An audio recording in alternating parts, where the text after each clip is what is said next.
gagal, Engkau Tuhan tak pernah lalai. Setiap hari menanti janjimu, ku tak lelah menunggu jawabmu.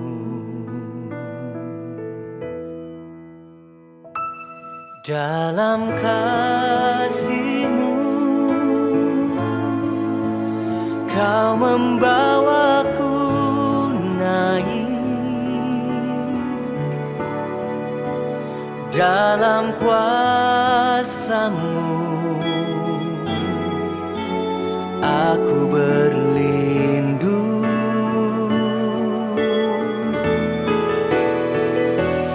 Dalam kekudusan-Mu Kau membawaku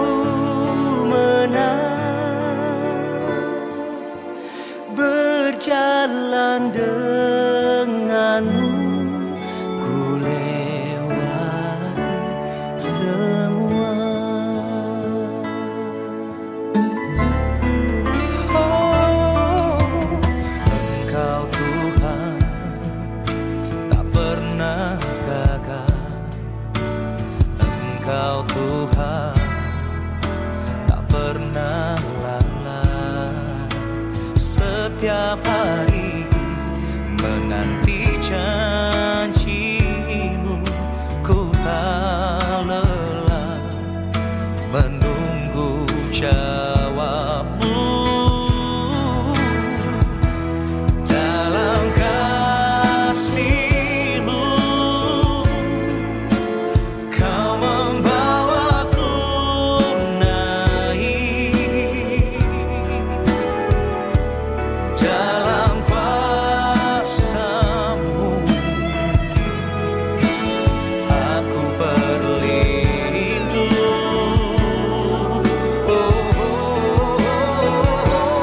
Dalam kekudusan-Mu Kau membawaku menang, berjalan denganmu, ku lewati semua.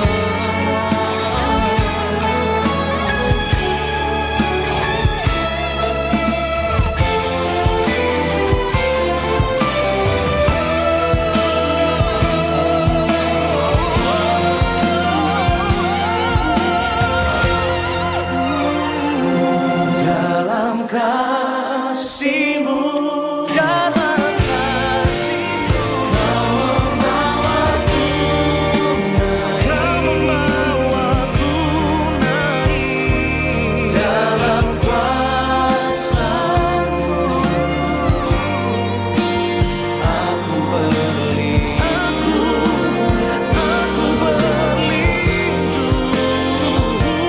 Dalam kekudusan-Mu Kau membawaku menang,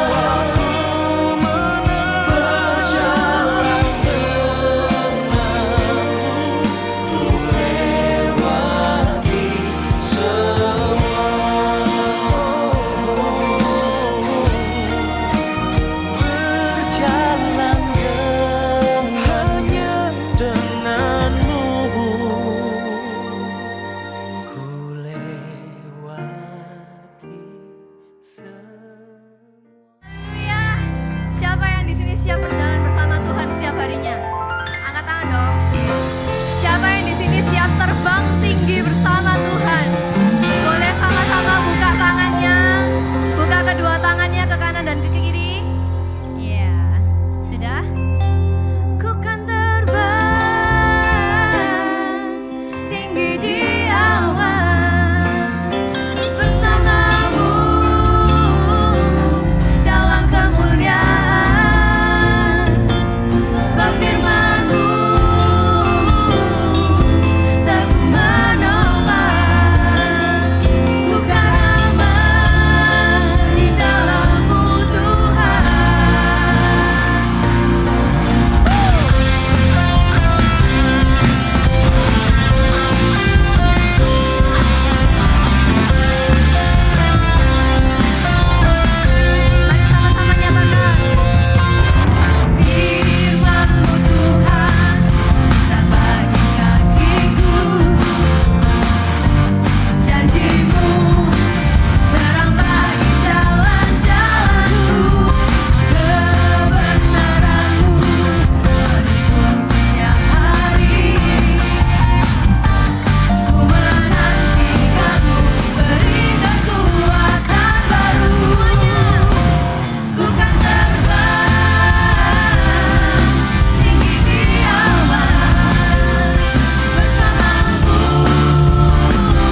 Haleluya. Mari sesaat merenungkan kembali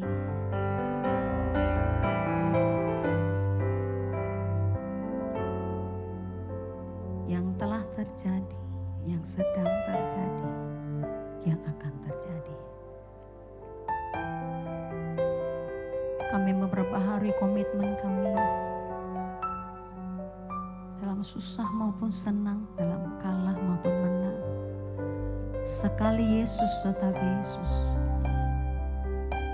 Mari koreksi lagi apa yang telah terjadi. Apakah hal-hal yang baik membuat kita berkata, aku mengasihi Tuhan. Hal-hal yang tidak baik, kita berkata, gak Tuhan-Tuhanan lagi. Tapi sore ini perbaharui komitmen bahwa sekali Yesus tetap Yesus. Pengorbanan Tuhan hanya ada sekali. Mari berkata-kata dengan Tuhan lagi, atur komitmen Tuhan. Sekali Yesus tetap Yesus. Dalam kuat maupun lemah, sekali Yesus tetap Yesus. Dalam berkecukupan maupun berkekurangan, sekali Yesus tetap Yesus. Haleluya. Haleluya.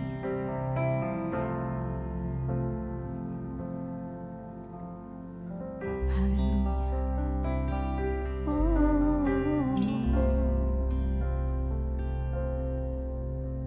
Dalam segala keadaan,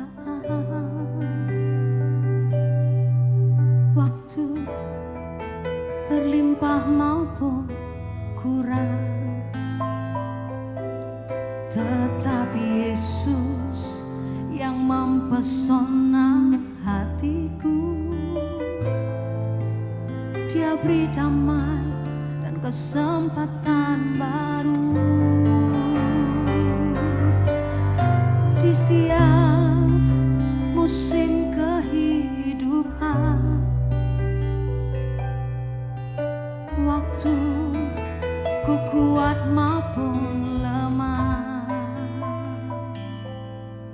tetap Yesus yang mempesona hatiku. Dia beri hidup dan kesempatan baru. Sekali Yesus. Ini doa kami, ini keyakinan kami.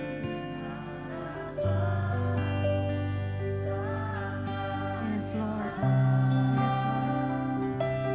Karena kasih-Nya sekarang ku ada. Oh Yesusku, yang tetap cinta Yesus, berikan tepuk tangan. Ini komitmen kami. Sekali Yesus dalam segala keadaan. Nyanyikan dengan penuh percaya. Berlimpah, waktu diberkati, belum diberkati, waktu sehat, waktu susah, tetap Yesus. Dia berkorban, dia mati, tetap untuk Anda dan saya. Dia beri damai dan kesempatan baru. Sekali Yesus, selamanya Yesus. Harapanku tak akan hilang, karena kasih-Nya sekarang ku ada. Oh Yesusku, ku cinta Kau.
kasih-Mu Tuhan.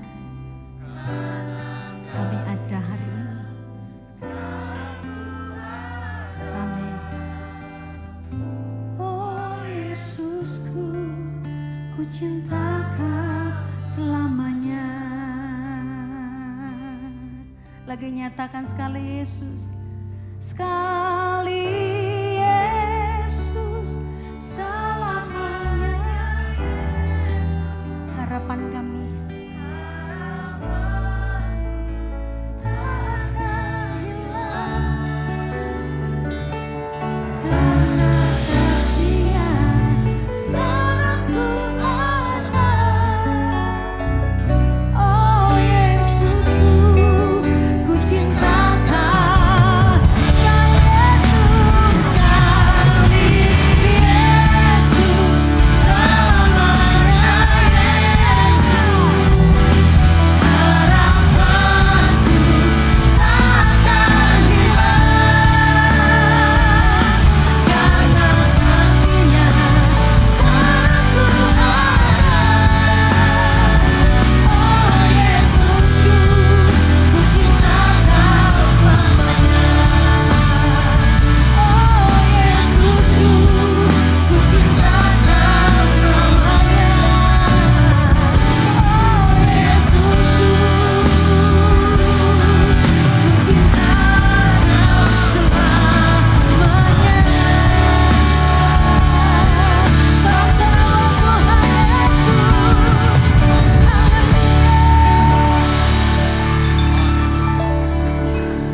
Sekali Yesus tetap Yesus. Tidak ada yang pernah bisa menggantikan Engkau di dalam hidup kami. Apapun yang terjadi, tantangan, masalah, kami percaya, kami akan tetap percaya bahwa Yesus sanggup menolong setiap kami. Sehingga tidak ada hal yang kami takut lagi. Karena Tuhan kami, Dia telah bangkit dan menang. Sehingga Dia memberikan harapan kepada kita. Apapun masalahmu, jawabannya adalah Yesus. Terima kasih Bapa, mengurapi setiap kami di tempat ini. Sebentar kami akan mendengarkan firman-Mu Tuhan. Biarlah Tuhan mengurapi setiap kami. Karena kami percaya kami hidup oleh firman. Karena kami adalah orang-orang yang telah ditentukan, telah dipilih Tuhan. Sehingga firman-lah yang menjadi pedoman di dalam hidup kami. Terima kasih Bapa. Di dalam nama Tuhan Yesus kami sambut firman-Mu. Haleluya. Amin. Silakan duduk. Shalom. Puji Tuhan. Tema kita hari ini bicara tentang menang dari kegagalan. Teman-teman di sini yang gak pernah gagal siapa? Boleh angkat tangan, mungkin yang gak pernah gagal. Apalagi gagal dalam bercinta katanya. Atau mungkin yang sering gagal, angkat tangan. Cuma 4-5 orang. Gak pernah gagal dan juga gak pernah gak gagal. Gak pernah dua-duanya ini. Kalau begitu jangan angkat tangan, angkat kaki aja. Pasti semua orang suka gak suka pasti pernah mengalami kegagalan. Gagal di dalam studinya, gagal di dalam karirnya. Saya percaya di sini juga sudah banyak yang bekerja. Gagal di dalam pelayanan. Ya gagal di dalam keluarga itu mungkin bicara ya mungkin kita kadang-kadang ada selek, gesekan sama saudara. Mungkin sama orang tua kita. Nah itulah kegagalan-kegagalan yang suka gak suka kita akan alami. Tapi saya mau katakan Tuhan kita gak pernah gagal. Katakan amin. Sehingga apa? Sehingga kita harus bersandar kepada Tuhan kita. Orang yang gagal itu artinya bukan artinya dia gak pernah jatuh, dia gak pernah gagal. Orang yang gagal itu adalah waktu dia jatuh, dia gak bangun. Tapi hari ini kita adalah orang-orang yang menang, saudara. Orang-orang yang memang pernah jatuh. Tetapi firman Tuhan katakan orang benar, dia jatuh 7 kali, maka 7 kali dia akan bangkit. 7 kali dia akan bangun. Kenapa? Karena ada Tuhan yang bersama dengan dia. Sehingga saudara, teman-teman, apapun masalah kita, jawabannya adalah harus bersama dengan Tuhan. Mari kita lihat dulu firman Tuhan di dalam Lukas 5 ayatnya yang pertama sampai dengan ke-8. Kita belajar dari suatu tokoh di dalam Alkitab yang namanya Simon Petrus. Ya. Dia pernah mengalami kegagalan. Tapi kita lihat apa yang dia lakukan. Lukas 5 ayat yang pertama sampai dengan ke-8. Dikatakan pada suatu kali Yesus berdiri di pantai Danau Genesaret. Sedang orang banyak mengerumun dia, hendak mendengarkan firman Allah. Ia melihat dua perahu di tepi pantai. Nelayan-nelayannya telah turun dan sedang membasuh jalannya. Ia naik ke dalam salah satu perahu itu, yaitu perahunya Simon, dan menyuruh dia supaya menolak perahunya sedikit jauh dari pantai. Lalu ia duduk dan mengajar orang banyak dari atas perahu. Setelah selesai berbicara, selesai ngajar, Yesus berkata kepada Simon, "Bertolaklah ke tempat yang dalam dan tebarkanlah jalamu untuk menangkap ikan." Simon berkata, "Guru, telah sepanjang malam kami bekerja keras, kami tidak menangkap apa-apa. Tetapi karena Engkau yang menyuruhnya, aku akan menebarkan jala juga." Dan setelah mereka menangkap sejumlah besar ikan, sehingga jala mereka mulai koyak. Belum koyak, mulai koyak. Lalu mereka memberi isyarat kepada teman-temannya di perahu yang lain, supaya mereka datang membantunya. Dan mereka itu datang, lalu mereka bersama-sama mengisi kedua perahu itu dengan ikan hingga hampir tenggelam. Ketika Simon Petrus melihat hal itu, ia pun tersungkur di depan Yesus dan berkata, "Tuhan, pergilah daripadaku, karena aku ini seorang berdosa." Hal pertama yang harus kita tahu, bagaimana kita bisa menang dari kegagalan. Kita belajar dari kisah dari Petrus ini, dikatakan di ayat yang ketiga bahwa Yesus mengajar di perahunya Petrus. Artinya kita belajar bahwa rohani itu mempengaruhi jasmani. Rohani itu selalu mendahului jasmani. Jangan salah.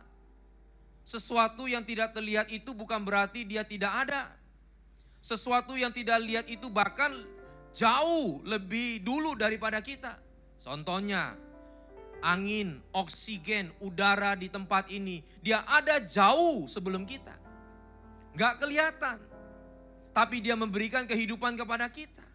Artinya sesuatu yang tidak kelihatan bukan berarti dia tidak ada. Bukan berarti dia tidak bisa memberikan kehidupan kepada kita. Rohani gak kelihatan, tapi saya mau katakan rohani itu mendahului jasmani. Jadi saya mau katakan kepada teman-teman, bukan dahulukan jasmani, dahulukan rohani. Satu ketika saya berdoa sama Tuhan, di tengah-tengah pergumulan, waktu itu saya juga baru nikah, juga baru mulai pelayanan di dalam gereja, banyak hal yang harus saya lalui. Dari pekerjaan, masalah, background saya yang tidak baik, saudara. Apa nih Tuhan yang harus saya lakukan? Kalau saya terus-terus begini ke gereja, belajar rohani, belajar firman, bukan berarti gak kerja, saya tetap kerja. Tapi mana yang harus saya lebih tingkatkan? Satu ketika Tuhan tunjukkan di atas seperti meja, lalu saya ambil kertas itu, saudara, ada nilai tidak terlalu tinggi, karena saya katakan ini kok nilai tidak tinggi ya, saya ngomong sama teman saya, pelayanan juga. Tapi gak merah, karena saya ingat warnanya masih hitam, angkanya saya lupa. Lalu kita berbicara apakah karena selama ini, karena kegiatan rohani kita, latihan rohani kita ini, yang buat nilai kita ini rendah, buat nilai teman-teman rendah. Coba kita tanya sama yang kasih nilai ini. Lalu kita pergi ke satu tempat, satu ruangan. Dari satu ruangan pindah ke satu ruangan. Di situ ada guru, saudara. Lagi di whiteboard, gak terlalu tinggi. Dia lagi tulis model profesor, kepalanya sedikit pelontos gitu saudara. Ya biasanya orang yang sedikit pelontos pinter-pinter gitu. Dia lagi catat lalu kita tanya, Pak kita mau tanya nih, kenapa nilai teman-teman ini tidak tinggi? Apakah karena kegiatan rohani kita, latihan-latihan rohani kita yang membuat nilai ini tidak tinggi? Kalau ini yang membuat nilai tidak tinggi, kita sudahi saja, berhenti saja. Apa jawaban itu? Jawaban dari guru tersebut dia katakan, bukan. Justru yang menentukan nilai ini tinggi atau tidak, itu ditentukan dari kegiatan rohani kalian. Di situ saya terbangun, di situ menyadarkan ke saya, bahwa rohani itu mendahului jasmani kita. Rohani mempengaruhi jasmani kita. Kita lihat di dalam Filipi 4 ayat yang ke-8. Filipi 4 ayat yang ke-8 dikatakan, jadi akhirnya saudara-saudara, semua yang benar, semua yang mulia, semua yang adil, semua yang suci, semua yang manis, semua yang sedap didengar, semua yang disebut kebajikan dan patut dipuji, pikirkanlah semuanya itu. Kenapa saya pakai ayat ini? Saudara, karena dikatakan pikirkanlah semuanya itu. Apa yang kita pikir, apa yang kita ingin rencanakan itu belum terlihat. Tapi saudara, apa yang kita rencanakan ini akan jadi. Makanya Tuhan katakan pikirkan yang benar, yang suci, yang mulia, yang sedap didengar. Itu semuanya ada di mana sih? Semuanya ada di dalam firman Tuhan. Ada di dalam hal-hal rohani yang baik. Makanya sekali lagi saya katakan, sesuatu yang tidak kelihatan bukan berarti tidak ada. Ya, pernah toh ada cerita ya. Salah satu guru di dalam kelas ruangan, anak muridnya waktu dia mau makan dia berdoa. Lalu gurunya tanya, kamu berdoa, doa apa? Ini gurunya ateis nih. Saya doa makan. Lalu apa yang kamu doakan? Saya ngucap syukur karena Tuhan sudah memberikan makanan ini kepada saya. Saya ngucap syukur. Dia bilang sama muridnya, yang kasih kamu makan itu bukan Tuhan. Coba kamu sekarang tunjukkan Tuhannya di mana. Yang beli makanan itu siapa? Papa saya. Nah kalau begitu papa kamu yang kasih kamu makan, bukan Tuhan yang kasih kamu makan. Kamu ngomong syukur sama papamu. Gak salah, saudara tetap bersyukur. Orang tua masih memelihara kita. Lalu murid ini dapat ide hikmat dari Tuhan. Dia katakan begini, Pak, Bapak bisa lihat otak Bapak enggak? Pikiran Bapak enggak? Dia pikir-pikir enggak bisa. Artinya kalau sesuatu yang enggak kelihatan, artinya enggak ada. Artinya Bapak enggak ada otak. Enggak ada pikiran. Nah itu teman-teman saudara saya mau katakan. Sesuatu yang enggak kelihatan itu bukan berarti enggak ada. Makanya kalau firman Tuhan katakan, pikirkanlah semua yang benar, yang suci, yang mulia, yang adil. Itu yang adanya di dalam firman Tuhan, itu yang kita pikirkan, itu yang kita baca, itu yang kita renungkan. Lakukan itu. Karena rohani mempengaruhi jasmani kita. Kita lihat dulu satu video. Saudara yang ngomong ini adalah orang terkaya nomor 2 di dunia. Karena yang nomor satunya saya. Bisa di setel? I agree with the principles that Jesus advocated. And that Elon Musk. You know, there's there's great wisdom in the teachings of Jesus, and I agree with those teachings. And things like turn the other cheek are very important, because as opposed to an eye for an eye leaves everyone blind. So forgiveness, you know, is important, and treating people as you would wish to be treated. Love thy neighbor as thyself. Very important. So it's like a 60-70% As- yes? As Einstein would say, I believe in the God of Spinoza. So, but hey, if you know, if Jesus is saving people, I mean, I wouldn't stand in his way. You know, like I'll be sure, I'll be saved. Why not? Sweet, we did it. Yeah. I think he just said yes. We got him. All right, we got him. Baik Bapak Ibu, saudara teman-teman lihat. Ini yang ngomong Elon Musk. Ya, dia katakan hikmat yang terbesar itu ada di dalam ajaran Yesus. Makanya dia katakan kenapa orang yang ditampar pipi kanan berikan pipi kiri, mengampuni musuh. Kita lihat itu simple kayaknya. Tapi sebetulnya itu mendatangkan hikmat. Saudara tahu Elon Musk, orang ini bisa dikatakan sedikit ateis tapi juga percaya Tuhan karena most orang di Amerika memang Kristen. Itu sedikit mempengaruhi dia. Tapi dia juga pernah mengatakan waktu dia kena sakit malaria hampir mati, dia nggak doa. Dia masih merasa mampu punya uang ke dokter. Tetapi waktu dia mau luncur loket, saudara takut gagal, dia berdoa. Artinya orang ini masih setengah-setengah. Lalu dia katakan juga, saya ikuti cerita itu ya. Dia sulit tidur, gak bisa. Saudara bayangin, jangan berpikir orang yang duitnya banyak itu gak pusing. Ya, gak ada masalah. Enggak. Semakin dia saudara banyak usaha, banyak yang dikerjakan, masalahnya juga banyak. Tetapi pada akhirnya dia bisa katakan bahwa hikmat yang terbesar itu datangnya daripada ajaran Yesus. Makanya hari ini kalau kita bisa baca firman, memikirkan sesuatu yang benar, yang suci, ngampuni orang, berbuat baik, lakukan yang baik, jangan pernah takut. Itulah hal-hal saudara yang mendatangkan kebaikan, mendatangkan hikmat kepada kita.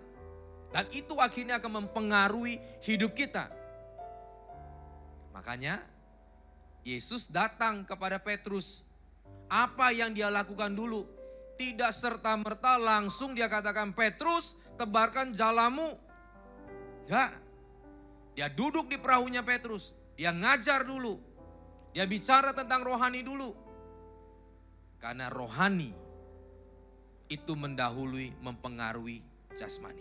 Yang kedua, di ayat yang kelima, 5b dan 6a, kita lihat, kita kembali di dalam Lukas 5, ayat yang ke-5b dan 6a.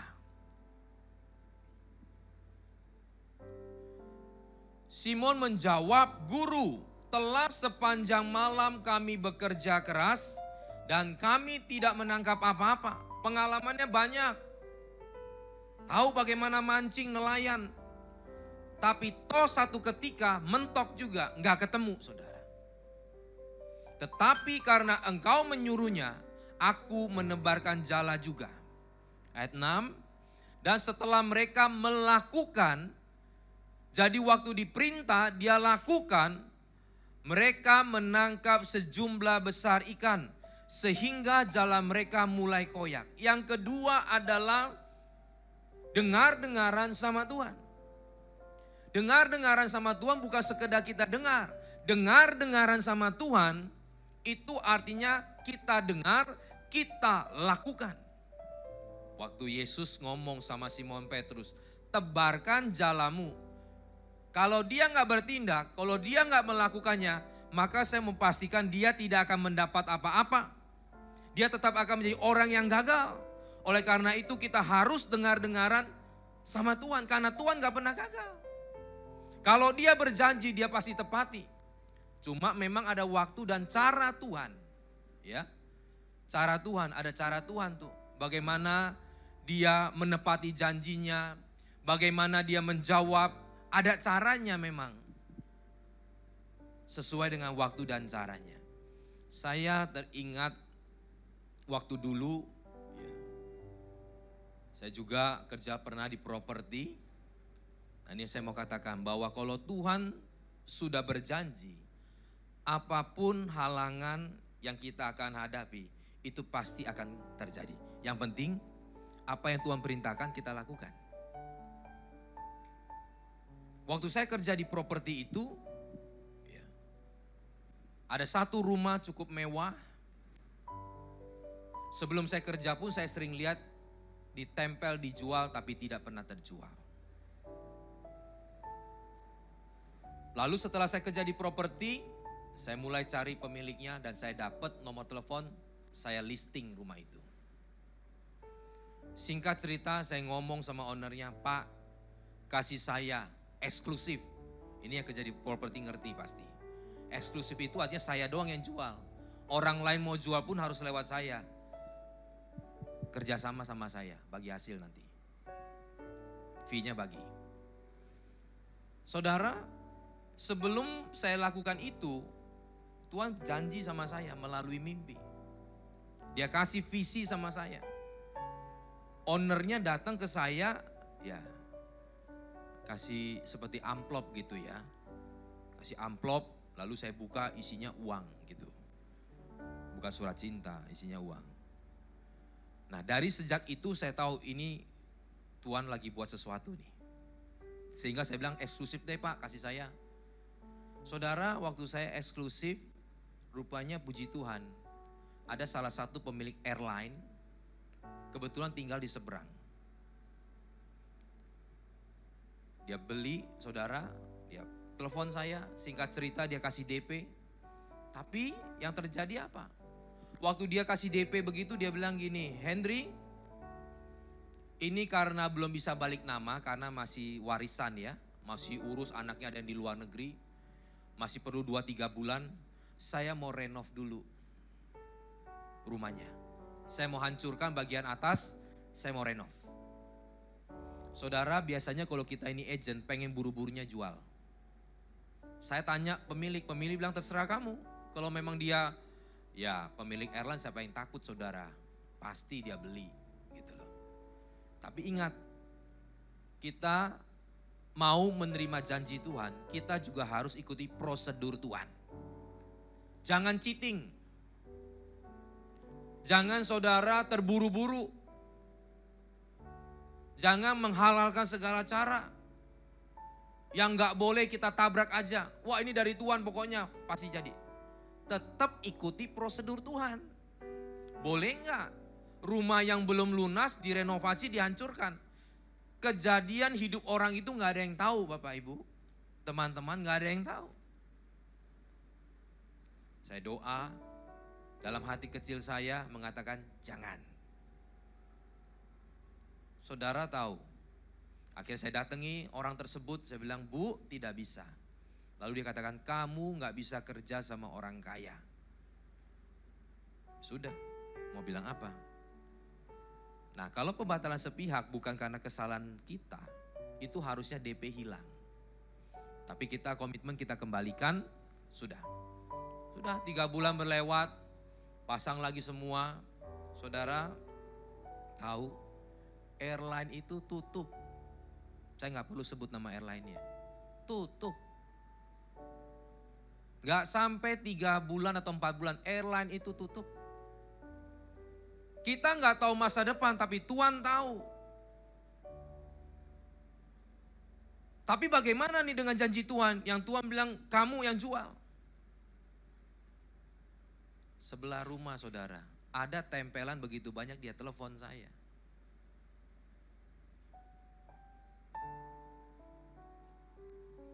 Sebelumnya belum langsung telepon, ownernya dulu telepon saya. Henry, papan kamu turunin, karena saya sudah jual. Ada yang mau kasih saya DP hari Senin. Ya sudah, kalau begitu artinya itu cuma mimpi kosong saya pikir. Saya pikir Senin sudah kejual, rupanya Selasa tadi itu rumah tetangga sebelah telepon. Pak saya mau lihat rumahnya, oh maaf Pak, sudah kejual. Oh tidak, saya dengar percakapan tidak jadi jual. Oh ya, kok bisa tahu dia? Karena tetangga saudara, lihat. Waktu mereka di depan rumahnya itu, ngobrol-ngobrol mereka dengar gitu. Saya datang ke situ, saya buka pintunya saudara, dia masuk, dia bilang deal. Wah saya pikir jangan deal, jadi nggak deal lagi nih. Iya kan, kasih harapan, PHP di depan begitu. Saya juga nggak mau berharap gitu saudara, diam-diam aja. Lalu dia mulai cerita. Kemarin saya dengar ownernya ini sama pembelinya merasa panas, padahal hadapnya itu ke timur sama ke utara. Dan owner sampai ngomong, bapak ini tinggal di luar apa tinggal di dalam? Berdiri di luar ya panas, tapi berdiri di dalam dong kan gak panas. Nggak sampai cekcok begitulah teman-teman. Singkat cerita gak jadi beli. Akhirnya saya juga gak mau keburu-buru seneng. Dia bilang besok gak usah DP-DP, besok kamu sama saya ke Sudirman. Bank ini kita ke sana. Saya datang. Langsung AJB saudara dia transfer dan saya closing. Beri kemuliaan untuk Tuhan. Tuhan gak pernah gagal, itu poin saya. Meskipun tantangan, halangan apa yang terjadi, kita jalanin, kita lewati. Tapi ingat, ikut prosedur Tuhan, ini yang penting. Makanya kita lihat di dalam Yosua 1 ayat yang ke-8. Tuhan katakan apa kepada Yosua? Yosua 1 ayat yang ke-8 dikatakan, janganlah engkau lupa memperkatakan kitab Taurat ini. Artinya baca kitab Taurat. Orang dulu itu kalau baca Taurat itu keluar suaranya. Jadi kalau dikatakan memperkatakan artinya dia baca. Janganlah engkau lupa memperkatakan Taurat ini. Tetapi renungkanlah itu siang dan malam. Supaya apa? Supaya engkau bertindak hati-hati sesuai dengan yang tertulis di dalamnya. Ikuti prosedur yang di dalamnya. No cheating. Kalau nggak boleh. Iya katakan di atas iya, tidak dikatakan tidak. Boleh katakan boleh, tidak katakan tidak. Jangan saudara kita ini marketing asas robot. Yang penting fee-nya, yang penting komisinya. No. Sebab dengan apa? Sebab dengan demikian perjalananmu akan berhasil dan engkau akan beruntung. Jadi ada prosedur yang harus kita lewatin. Dengar-dengaran sama Tuhan. Dengar dan lakukan. Nah, sekarang kadang orang tanya, bagaimana saya sudah dengar untuk melakukannya? Melakukannya berat. Firman Tuhan sudah menjawab, renungkan. Banyak kita cuma baca, banyak kita cuma dengar. Tapi kita nggak renungkan. Justru perenungan itulah yang akan membuat kita, memberi kita kekuatan untuk melakukannya. Itu kuncinya. Sampai satu ketika, saudara, saya lagi tidur, tiba-tiba saya terbangun. Bukan karena Roh Kudus, bukan. Tapi karena bau kopi, ya. Saya ini suka minum kopi, tapi kalau minum kopi gak kuat, gak bisa tidur saya. Makanya kalau sudah jam 3, jam 4, jangan ajak saya minum kopi. Tapi jangan minta mentahnya loh. Nanti bilang kalau enggak mentahnya aja. Jadi jam 5:30 tuh tiba-tiba teman-teman bawa kopi. Kayak iklan aja gitu kan. Tapi di situ Tuhan kasih rema loh. Saya cium kopi itu, wih ini kopi saya tahu kopi ini. Ya karena kopi itu saya sering minum kan, saya tahu wah kopi ini. Wah kalau saya minum kopi ini pasti saya bangun, saya konsentrasi, saya mulai kerja. Waktu itu memang pas lagi di pelayanan, saya mulai renungkan kopi itu. Apa dampak dari kopi itu? Apa yang kopi itu bisa buat? Dan nanti apa yang saya kerjakan, saya pikirkan itu. Tahu nggak? Saya udah nggak bisa tidur. Kopinya belum diminum, tapi efek dari kopi sudah kena. Itu maksudnya. Tuhan kasih sesuatu saudara. Merenungkan firman Tuhan begitu. kita belum melakukan firman, tapi kalau kita memikirkan apa yang baik, apa yang benar, apa yang suci, apa yang sedap didengar, waktu kita renungkan itu, maka itu akan memberikan kekuatan kepada kita. Belum kita lakukan, tapi efeknya sudah dapat. Sehingga nanti kita akan melakukannya. Dan percayalah, saat kita melakukan apa yang Tuhan katakan, maka apa yang Tuhan janjikan, Tuhan katakan dia tidak pernah ingkar janji. Katakan amin. Yang ketiga kita lihat di dalam ayatnya yang ke-6, ke-7. Apa setelah itu, setelah dia menerima atau menangkap ikan-ikan. Lalu mereka memberi isyarat kepada teman-teman di perahu yang lain, supaya mereka datang membantunya. Dan mereka itu datang.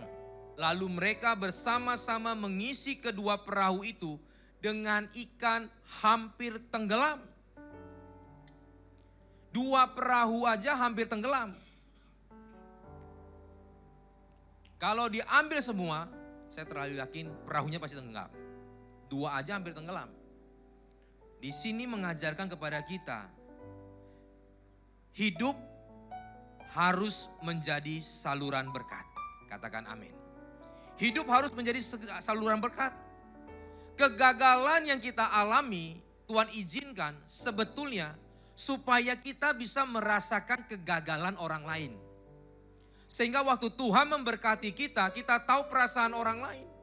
Sehingga waktu kita diberkati, kita tidak hanya untuk diri kita. Kita tahu mereka juga susah, mereka perlu ditolong.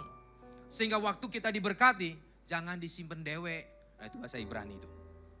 Jangan disimpan sendiri. Kasih tahu yang lain. Kita kan kebanyakan. Enggak kebanyakan lah, kedikitan lah kira-kira. Kita kan kadang-kadang begitu. Ya, kalau ada proyek gede, untung gede kita diem. Tapi kalau rugi, wah ngomong kemana-mana, gua rugi nih. Gua rugi ini. Untuk apa? Ya, supaya ditolong gitu. Tapi kalau untungnya gede, objekannya gede, dia diem. Itu manusia begitu. Tapi saudara, saya mau katakan bahwa Tuhan gak ngajar begitu loh. Waktu Simon Petrus diberkati Tuhan, apa yang dia lakukan? Dia tahu ini berkat datangnya dari Tuhan. Dia gak boleh serakah. Jangan sampai berkat itu menghancurkan dia. Jangan sampai berkat itu membuat perahu dia tenggelam. Jala dia koyak. Sehingga rusak dan dia tidak bisa menjala lagi. Tapi dia panggil teman-temannya. Di sini nih ada ikan banyak. Saudara, saya mau katakan, kalau Tuhan yang berkati jangan pernah takut. Berkat itu akan terus melimpah dan terus ada. Dan kita menjadi saluran berkat. Coba kita lihat satu ayat di dalam Amsal 3. Ayatnya yang ke-27 sampai dengan ke-28. Amsal 3 ayat yang ke-27 sampai dengan ke-28. Janganlah menahan kebaikan daripada orang-orang yang berhak menerimanya. Padahal engkau mampu melakukannya. Kecuali kita gak mampu, kita gak bisa. Tapi kalau kita mampu, jangan tahan. Ayat 28. Janganlah engkau berkata kepada sesamamu, pergilah dan kembalilah, besok akan kuberi, sedangkan yang dia minta ada padamu. Kalau ada orang datang sama kita, dia memang benar-benar susah, dan kita ada, firman Tuhan ngomong, kasih. Tolong dia. Pak, kalau nggak dibayar gimana? Ya makanya dikatakan tolong sesuai dengan ukuran imanmu. Kalau tolong jangan berharap apalagi bunga. Wah ini repot. Udah nolong berapa 1 bulan? 3%. Wah 2%. 1%. Tapi ya itulah orang begitu toh. Pasti kepingin begitu. Nah nanti begitu udah dipinjem gak balik baru ngomong ke gereja. Kok duit saya dipinjem nih, gak dibalikin. Waktu minjem gak ngomong. Waktu dapat bunga nggak ngomong, tapi begitu nggak dibayar ngomong, saudara. Manusia tuh begitu. Seringkali begitu. Ya. Makanya jangan pakai bunga-bunga. Pinjemin sesuai dengan iman kita. Pinjem, kita juga takar. Ya, kalau memang kira-kira ini nggak balik, ya sudah merem. Bukan merem artinya begini loh. Maksudnya ya sudah anggap hilang. Tapi kalau nggak mampu, tidak sanggup, ya jangan. Nanti ribut. Tapi intinya adalah kalau kita sudah diberkati Tuhan, kita jangan serakah. Dan saya mau katakan apa yang kita lakukan di dunia ini, Tuhan akan balas. Baik di bumi dan juga nanti di sorga. Ya. Kita nolong orang memang itu susah. Ya saudara juga harus lihat kalau itu memang orang benar-benar perlu ditolong dan mau ditolong, baru kita tolong. Tapi ada orang yang memang ya, memang kehidupan sehariannya drunken master, saudara. Ya tahu drunken master toh? Suka minum, masih narkoba atau dia judi. Ya kayak begini saudara juga punya hikmat. Ya yang dimaksud di dalam Alkitab ini jangan disalah pahami. Kalau kita mampu bisa nolong, itu maksudnya yang baik, bukan yang jahat. Tapi kalau kita nolong dia akhirnya dia berbuat sesuatu yang gak baik, yaitu kita menjerumuskan. Waktu saya baru sembuh dari narkoba, teman-teman saya beberapa tuh masih tersangkut di sana. Saya sempat nolong, saya kecemplung juga. Dulu saya ngomong begini, karena kan pemahamannya masih kurang lengkap toh. Jadi waktu kita lihat teman kita itu, wah masih narkoba nih, gua mau nolong dia nih. Saya datang ke situ. Yang ada kita ikut lagi. Pergaulan yang buruk akan merusak kebiasaan yang baik. Pak, kita gak mengasihi dia. Bukan, kalau kita mengasihi dia, bawa dia ke pergaulan kita. Karena pergaulan yang baik akan merubah kebiasaan yang buruk. Nah kita yang sudah baik-baik di gereja, sudah mulai oke. Kita datang lagi ke pergaulan itu, kita sendiri. Dia berlima, kita dikeroyok. Betul gak? Datang di situ, lu jangan sok suci dah. Kita nginjilin dia, lu jangan doa-doa dah. Dilempari satu kali, masih belum mau saudara. Masih dalam nama Yesus. Betul gak? Pulang kepikiran, aduh. Besok datang lagi, ini udah mencobai. Lu jangan doa-doa deh, ini lu pakai aja. Lebih hebat dari doa lu katanya. Dalam nama Yesus, tapi mulai ngelirik. Kalau dulu buang muka, sekarang mulai ngelirik saudara. Hari ketiga dia bilang, lu jangan doa-doa. Dalam nama Yesus sambil diambil saudara. Akhirnya nyemplung, pakai lagi. Tapi puji Tuhan, Tuhan baik. Jatuh berkali-kali, Tuhan panggil saya kembali. Itu, kalau kita sudah dipilih Tuhan menjadi anaknya, memang kita bisa jatuh, dia akan angkat kita. Nah saudara, orang tersebut belum. Dia datang, wah saya kalau cerita itu terlalu panjang saudara. Dia sampai ikut perkumpulan penjahat-penjahat saudara. Rampok, ini itu segala macam. Padahal dulu orang baik, orang yang cukup punya. Tapi karena narkoba hancur hidupnya. Datang ke saya, pinjem dong uang. Nah kayak begini saudara mau pinjemin apa enggak? Kalau saya enggak pinjemin, lu untuk apa? Untuk makan, gua beliin lu makan. Lu setiap hari kemari gua beliin lu makan. Tapi kalau lu pegang uang cash, tidak. Karena saya tahu, dia pakai uang cash itu untuk pergi beli obat. Tapi kalau untuk beli makan saya bisa pesenin. Lu datang pasti saya kasih. Nah itu namanya saudara, kita bisa tolong, kita bantu, kita bantu. Dan apa yang kita kerjakan, yang kita lakukan saudara, itu Tuhan hitung. Tuhan bisa balas di bumi, tetapi yang pasti Tuhan akan balas di sorga. Katakan amin. Makanya Tuhan katakan kumpulkanlah hartamu di sorga. Saya mau kasih tahu saudara, 1 miliar uang kita di deposito kelak kalau uang itu di deposito kita dan kita tidak gunakan untuk sesuatu yang baik, maka 1 rupiah pun tidak akan sampai di sorga. Karena Tuhan katakan, kamu datang telanjang, kamu pergi telanjang. 1 helai benang pun tidak akan kamu bawa. 1 rupiah pun kamu tidak akan bawa. Seberapa lama kita bisa nikmati deposito itu? 70, 80 tahun, itu pun sudah kita gak bisa nikmati. Sudah sakit-sakitan, betul gak? Tapi hari ini saya mau katakan, tabungan kita cuma 100 ribu. 50 ribu kita tolong orang susah, 50 ribu itu kita akan ambil di sorga. Katakan amin. Jadi hari ini saudara saya mau katakan uang kita boleh banyak gak salah. Tapi kalau itu hanya kita taruh, saya bukan bicara uang ya, ini contoh yang saya mau katakan.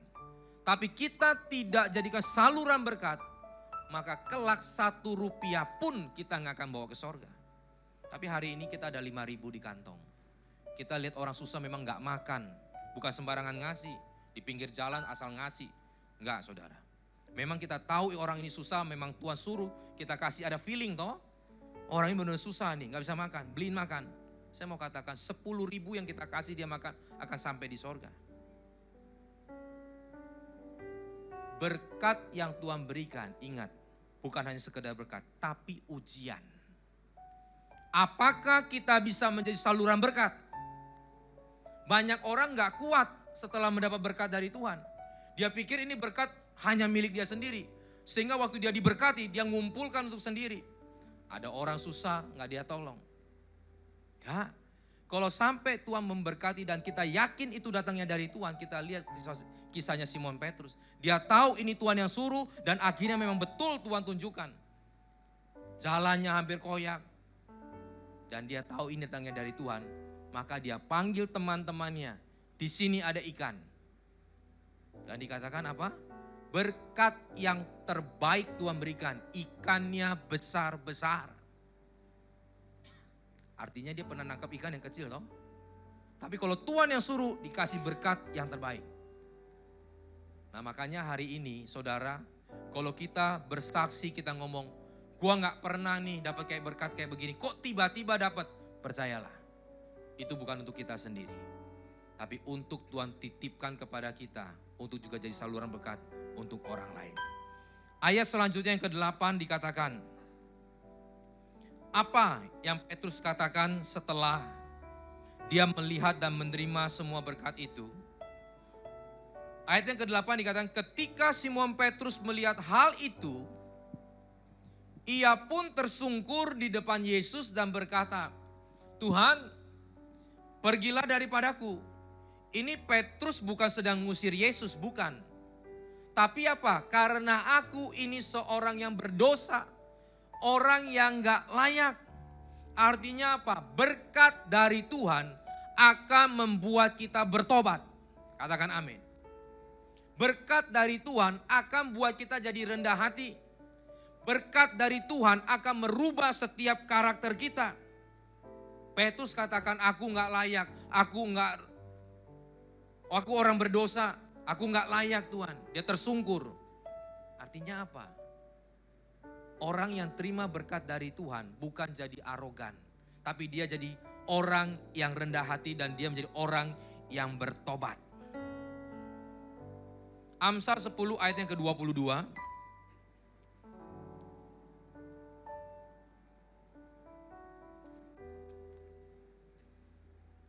Berkat Tuhanlah yang menjadikan kaya. Susah payah tidak akan menambahinya. Berkat Tuhanlah yang menjadikan kaya. Saudara, ayat ini mengingatkan kepada kita, menyadarkan kita bahwa berkat Tuhanlah yang membuat kita sampai hari ini. Kita mungkin punya pengalaman, kita pernah kerja keras, lakukan apapun, mentok. Sudah lakukan berbagai macam cara, gak bisa. Tapi akhirnya Tuhan tunjukkan, jalan dibuka. Kita tahu, berkat ini datangnya dari Tuhan. Susah payah tidak akan menambahkannya. Harusnya saat kita sadar hal ini, itu membuat kita jadi bertobat. Bukan sebaliknya. Begitu kita dapat berkat, wah, sudah mulai. Ini memang karena saya, bukan karena Tuhan. Sehingga hidupnya menjadi angkuh, sombong, arogan. Makanya kalau kita doa berkat kan selalu begini. Selalu diingatkan, kalau Tuhan memberkati tidak ada satu orang pun bisa nahan. Kalau Tuhan sudah buka pintu gak ada yang bisa tutup. Kalau Tuhan sudah berjanji dia pasti akan tepati. Tuhan gak pernah lalai. Itu ayatnya kita pegang. Tapi yang kita khawatirkan adalah saat berkat itu kita terima, kita gak kuat nih hati. Mulai merendahkan orang. Mulai jauh dari Tuhan. Ya. Mulai merasa bahwa oh ini karena saya. Mulai gak jaga hati. Buktinya apa? Buktinya sudah mulai. Minggu mulai absen. Dulu ada kegiatan apa? Mulai hilang. Itu saudara bisa lihat. Saya juga sama. Kalau tiba-tiba misalkan diberkati Tuhan, wah ada kerjaan nih. Luar biasa. Saya koreksi. Buat saya tambah maju, tambah militan sama Tuhan, atau saya makin mundur. Kalau makin mundur, oh saya tahu. Bahwa saya merasa bahwa berkat ini karena saya, bukan karena Tuhan. Tapi firman Tuhan sudah mengingatkan kita. Berkat Tuhanlah yang menjadikan kita kaya. Bukan susah payah kamu. Bukan karena kekuatanmu maksudnya. Bukan. Karena Tuhan. Saya tutup dengan cerita saudara. Ya cerita lama juga sih. Ya. Ada satu orang saudara, dia pergi sama teman-temannya melaut. Ya juga seorang nelayan. Sampai ke tengah-tengah, nggak dapat ikan. Yang ada ombak besar. Bikin perahunya saudara sampai terombang ambing.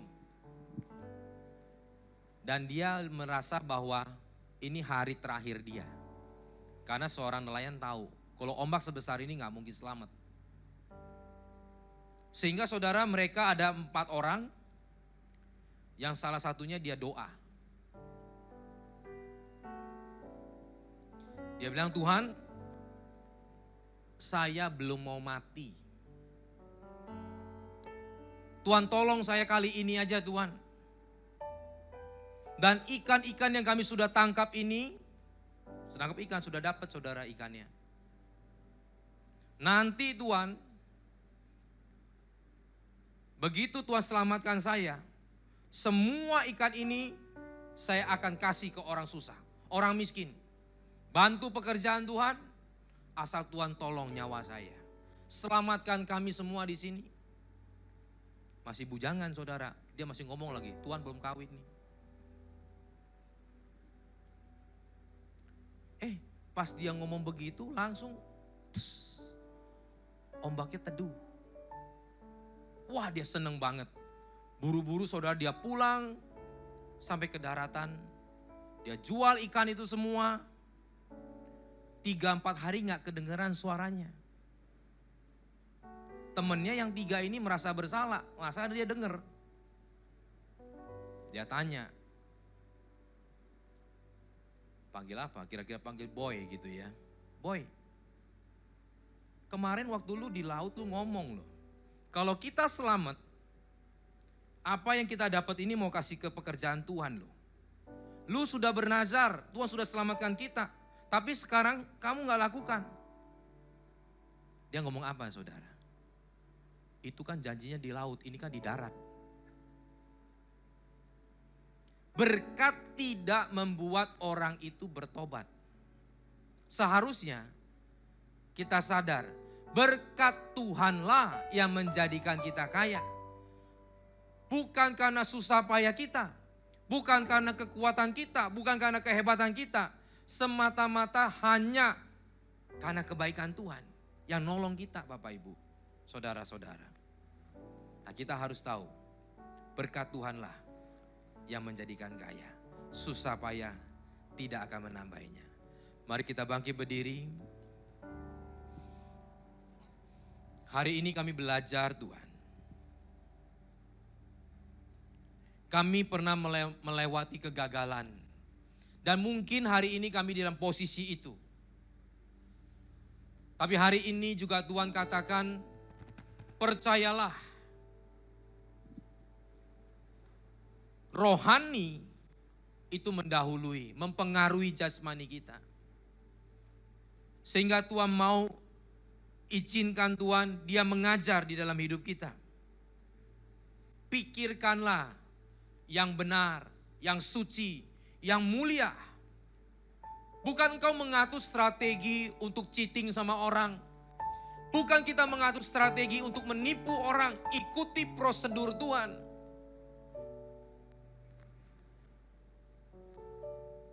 Dengar-dengaran sama Tuhan. Artinya, setelah kita dengar, lakukan firman Tuhan. Renungkan Taurat itu siang dan malam. Dan setelah berkat itu kita terima, Tuhan juga katakan, jadilah saluran berkat buat orang lain. Berkat itu juga ujian buat kita. Apakah kita menyadari bahwa itu datangnya dari Tuhan? Kalau iya, bukan untuk kita sendiri, tapi juga untuk orang lain. Karena Tuhan mau pakai kita menjadi saluran berkat, bukan menjadi orang yang serakah. Seharusnya kalau itu berkat dari Tuhan, membuat kita bertobat, makin dekat dengan Tuhan, bukan buat kita jauh daripada Tuhan. Terima kasih Bapak. Haleluya. Terima kasih Tuhan.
Setiap daripada kami, terlepas daripada kami datang dengan terpaksa, kami datang dengan dipaksa, kami datang dengan diajak, maupun kami datang untuk memberikan diri kami kepada Tuhan. Tetapi ketika hari ini kami ada di tempat ini, itu semua karena Tuhan mau supaya kami dengar firman Tuhan.